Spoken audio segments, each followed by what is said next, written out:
بسم اللہ الرحمن الرحیم۔ السلام علیکم ورحمۃ اللہ وبرکاتہ۔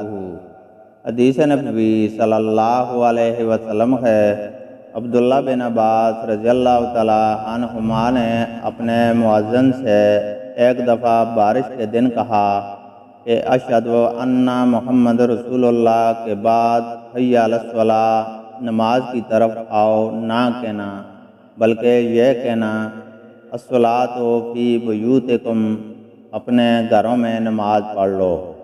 لوگوں نے اس بات کا تعجب کیا تو آپ نے فرمایا کہ اسی طرح مجھ سے بہتر انسان رسول اللہ صلی اللہ علیہ وسلم نے کیا تھا۔ بے شک جمعہ فرض ہے اور میں مکروہ جانتا ہوں کہ تمہیں گھروں سے باہر نکال کر مٹی اور کیچڑ پھسلان میں چلاؤں۔ اللہ تعالیٰ سے دعا ہے کہ وہ ہمیں قرآن اور حدیث کو سننے، سمجھنے اور اس پر عمل کرنے کی توفیق عطا فرمائے، آمین۔